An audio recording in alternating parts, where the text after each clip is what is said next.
Rachel Inaoui, cofondatrice de Ticket d'entrée. Je suis Sophie Miguerou, cofondatrice de Ticket d'entrée.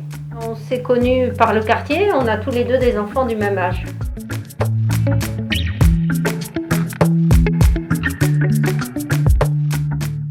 Ticket d'entrée a été fondé en 2014 après des années d'ateliers sociolinguistiques que nous animions avec Sophie au Centre social et culturel Danube dans le 19e arrondissement, quartier politique de la ville dans lequel on intervient essentiellement.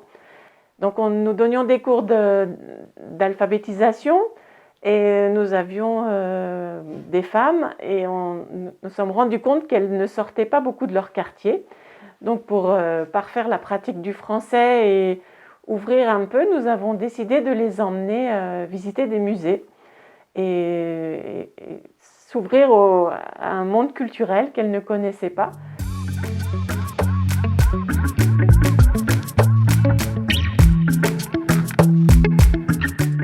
Nous faisons une médiation qui est adaptée à notre public. On s'est aperçu que lors de visites guidées dans les musées, que beaucoup de personnes qui guidaient dans les musées étaient très compétentes, mais beaucoup de ces personnes parfois ne réalisaient pas que les personnes à qui elles s'adressaient justement ne suivaient pas toujours leur discours parce qu'il n'était pas adapté. Notre particularité à nous, c'est de partir des connaissances de notre public et puis à partir de là, on fait découvrir des lieux culturels à Paris.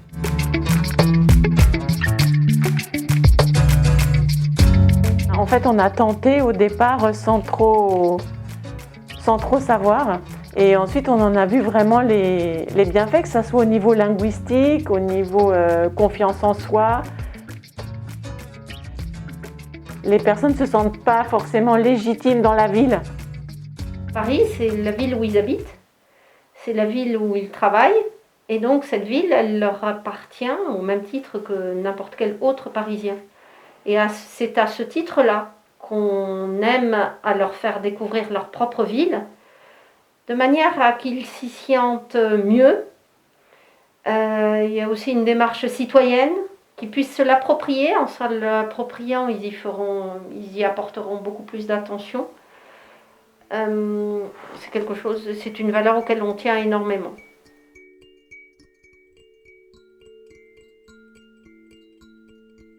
On a vraiment commencé au début en partenariat avec des cours de français.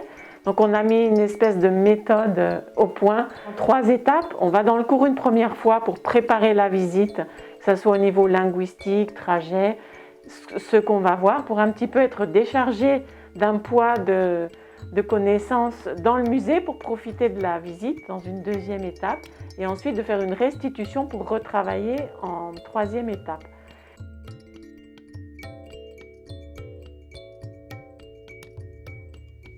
Donc en fait, notre public s'est beaucoup élargi. Au départ, on a démarché des cours de français avec lesquels on a toujours des partenariats, mais des demandes sont venues à nous dans le quartier, en fait, notamment des bailleurs sociaux, pour faire des visites. Alors, des gens qui habitent en politique de la ville, qui sont en centre d'hébergement, qui sont simplement résidents de beaucoup de seniors et des familles qui sont résidents du quartier. On fait une sortie en moyenne par semaine. Ces sorties, ça peut être dans les musées, ça peut être des spectacles vivants, au théâtre, ça peut être le concert également. Et on touche en moyenne, on emmène 400 personnes à peu près par an.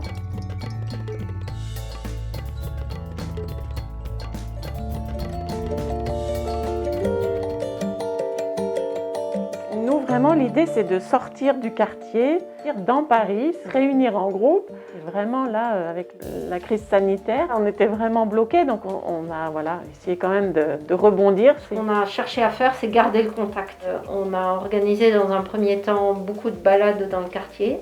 C'était peut-être un petit peu redondant, mais ça nous a permis de garder le contact. On faisait un peu moins de culturel et beaucoup plus de social. Et puis dans un 2e temps, on s'est organisé avec des musées de la ville de Paris notamment pour que des conférenciers se déplacent sur place. Bonjour à tous, on est content de vous accueillir au Centre social Danube qui gentiment nous accueille.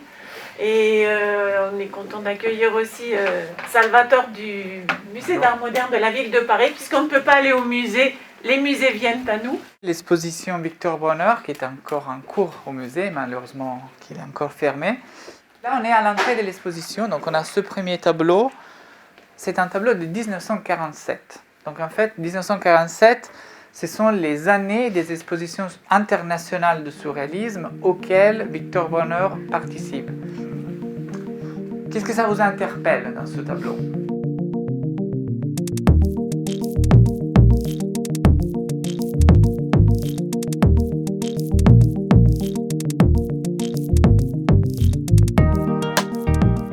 Cacher son identité et surtout de ne pas avoir un lieu fixe.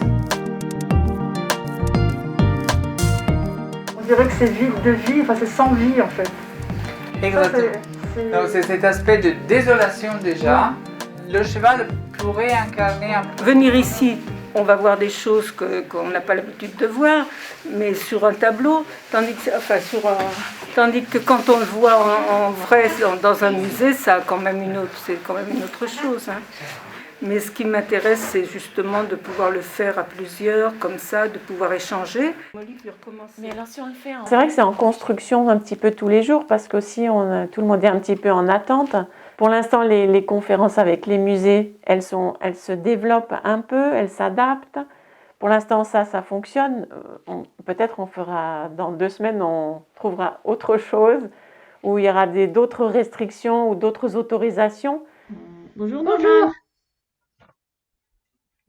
Bonjour tout le monde. Avec les cours de français, on maintient aussi des rencontres par Zoom pour faire une ouverture culturelle à des élèves.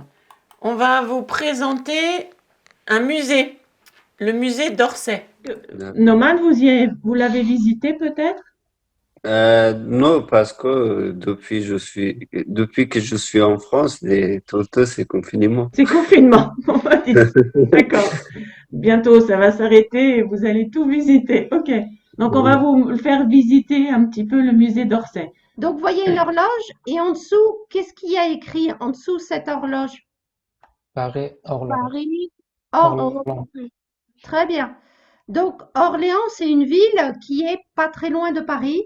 Et puis, quand on se déplace, il y a d'autres villes de France. Quel était ce bâtiment avant? C'était un bâtiment qui servait à quoi? Je pense que c'était un château. Non, c'est pas un château.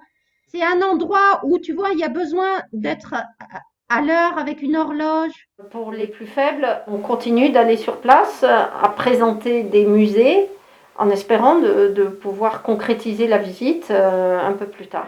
Ah non. Bon, allez, vas-y Sophie. Alors, avant, c'était une gare. Une gare. Ah, Maintenant, c'est le musée d'Orsay, mais avant, c'était une gare.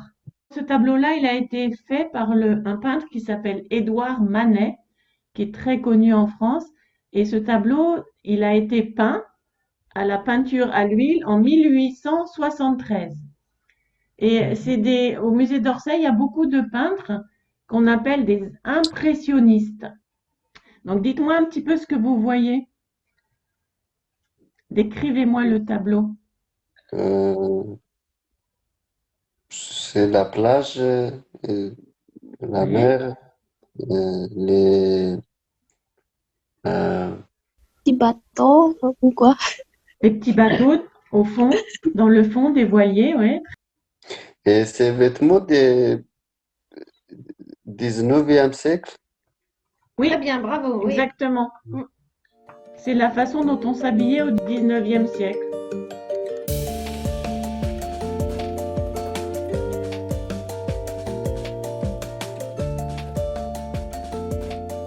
Le public auquel on s'est beaucoup rapproché lors du confinement, c'est un public de seniors. Ce sont des personnes qui sont isolées pour toutes sortes de raisons. Et pour la plupart d'entre elles, angoissées également. Et à l'occasion de cette pandémie, et parce qu'il a fallu les rencontrer, on a appris à mieux se connaître. Et très souvent, ils savent pas très bien où ils vont. C'est pas grave. Ils nous font confiance. Et cette relation humaine, eh bien, lors du confinement, elle a pris encore plus de valeur et elle s'est un peu plus affinée, enrichie, approfondie.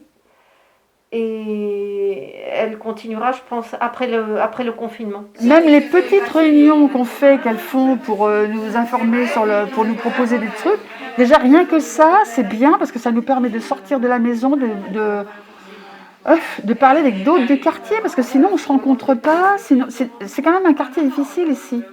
Et en plus, comme les cafés ne sont plus ouverts, donc on n'a même plus le poste de se dire tiens, on va se prendre un café au café du coin. Ce qu'on fait, ça a un impact 50% culturel et 50% humain et social. C'est vraiment faire du vivre ensemble et de la convivialité et briser l'isolement.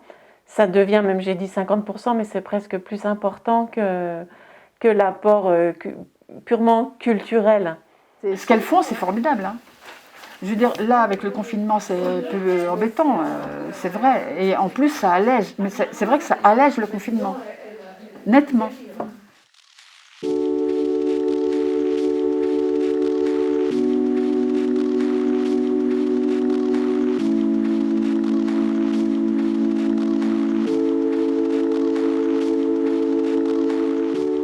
On a deux personnalités différentes et chacune, voilà, on comble dans un groupe, ça fonctionne bien parce que du coup, on pallie à tous les problèmes qui peuvent exister. Sophie, une réactivité et un dynamisme incroyable et une meneuse de groupe. Et derrière, il y a Rachel, et Rachel, elle fait tout le travail qui est très précieux, c'est-à-dire de prendre les gens individuellement et de leur poser les questions très personnelles, très doux, très gentilles, alors que moi j'arrive et je casse tout. Elle, non, elle va aller voir les gens les uns après les autres et elle va, à la fin, elle en sait bien plus sur chacun d'entre eux que moi.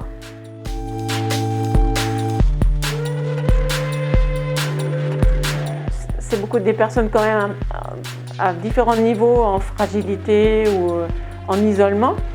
Et on a l'impression que juste on apporte une petite pierre à l'édifice par rapport à aussi tout le travail des autres associations du quartier. On apporte un petit plus dans la vie des gens, un petit quelque chose et c'est vrai que c'est